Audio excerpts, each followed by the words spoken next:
હું એટલું જ કહેવા માંગુ છું કે મેં 10 વર્ષ કોર્પોરેટર તરીકે ભાજપના કોર્પોરેટર તરીકે સેવા કરી છે અને અમારી માથે એવા ખોટા આરોપ નાખ્યા અને એક સામાન્ય સ્ત્રીનું આ તો એક કહી ન શકે પણ અપમાન પણ ગણાય છે। એટલા માટે અમે પછી આજે મારી ટર્મ પૂરી થઈ ગઈ 11 તારીખે ત્યાં સુધી અમે પણ એક શબ્દ અશબ્દ ક્યારેય ભાજપ માટે બોલ્યા નથી કે પ્રેસ મીડિયામાં ક્યારેય કોઈ જાતનું કીધું નથી પણ પછી અમને ક્યારેય બોલાવવામાં અમને વચમાં 2 વખત કાર્યક્રમમાં બોલાવ્યા હતા વળી પાછા બંધ કરી દીધા કોને કરી દીધા એ અમને કઈ ખબર નથી।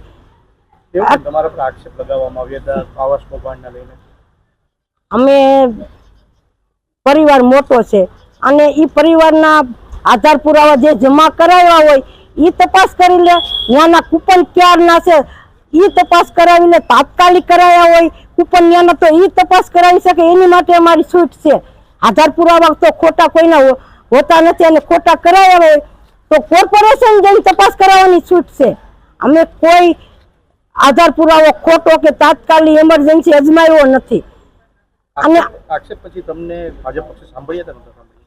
અમને બોલાવવા પહેલી વખત જ્યારે અમને કીધું ત્યારે એમ કીધું હતું કે તમે સાચા હશો તો તમને પાછા લઈ લઈશું અને તમે સૌ એના કરતા પણ મોટું પદ મળશે પણ અમને પછી ક્યારેય બોલાવ્યા નહીં। વચમાં એક વખત કાર્યક્રમ હતો વાડીમાં ત્યારે અમને બોલાવ્યા હતા અમને ખેસ પણ આપ્યો તો પછી પાછું બીજા કાર્યક્રમ ચાલુ થયા તો ફોન આવે તો જ જાય એમને તો કઈ કોઈ જાય નહીં ભાઈ સસ્પેન્ડ હતા તો અમે શું કામ જઈ શકી? ભાજપમાંથી કોંગ્રેસમાં જાવ છો હવે તમને પ્રજા સ્વીકારશે? હા સ્વીકારે અમે પ્રજા બધી જ્ઞાતિ સાથે સંકલનમાં રહી અને અમે આ પગલું ભર્યું છે। ભાજપમાં પ્રજાના કામ થતા ભાજપમાં પ્રજાના કામ થતા એવા ને એવા કામ અમે કોંગ્રેસમાં પણ કરશું।